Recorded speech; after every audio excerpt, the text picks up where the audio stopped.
Good evening. It's been a frantic final day on the campaign trail, with both leaders trying to win support from undecided voters. It didn't begin well for Tim Nicholls, though, who stumbled at the final election hurdle live on 7 Sunrise. For 26 days, the opposition leader had one job. Good morning, Monique. To stay on message. And he'd done so well until this Sunrise slipper. Then the best thing to do is to support your local LNP candidate at the election. Well, that was a slip of the tongue. Wasn't it?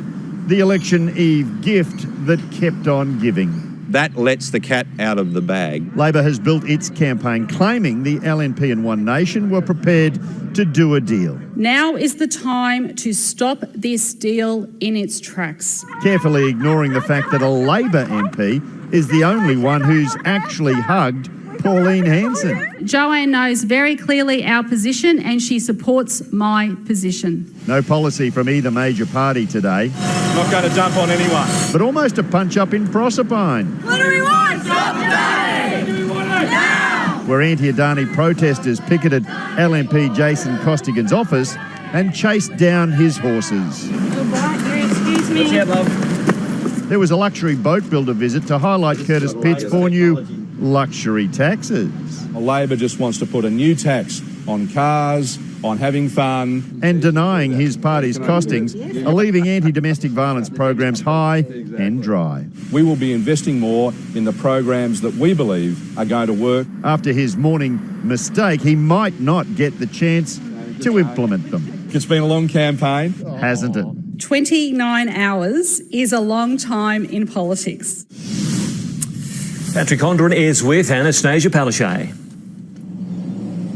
Yeah, thanks, Bill. The Premier's taken some time out of her busy schedule to join us. Premier, what will you do differently in your second term than your first term?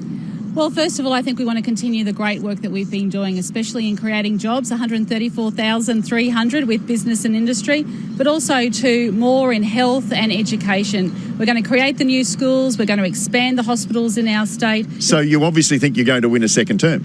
Well, that's up to the people of this state because, Patrick, we all know there's a clear choice tomorrow, and that choice is whether to continue good, decent government that I have been leading as opposed to Tim Nicholls and One Nation, the cuts and the chaos. And honestly, tomorrow, I want people to think very seriously. Every single vote is going to count at this election. I want people to think long and hard when they go in to vote because I want Queensland to go forwards, not backwards. Premier, thank you very much for your time. Good luck tomorrow, I suppose, and good luck to Mr Nicholls to be bipartisan. And, of course, you'll have all the details on 7 News tomorrow night at 6. All right, thank you, Patrick. Speaking of Tim Nicholls, Katrina Blowers is with the LNP leader now.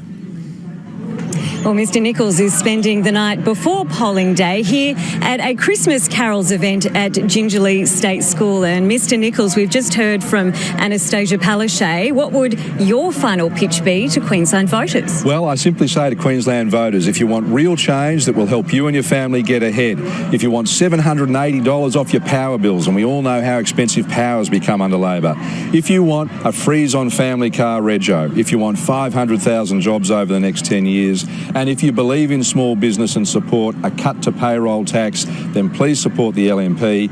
And the other question you have to ask yourself tomorrow when you go to vote is, how can you afford another 3 years of a do-nothing Labor government? All right, well, I hope you sleep well tonight. A big day ahead for you tomorrow. Back to you. Certainly is. Thanks, Katrina. And 7 News will tell you everything you need to know as election night unfolds, live from 5 tomorrow, right here on 7, until there is a result.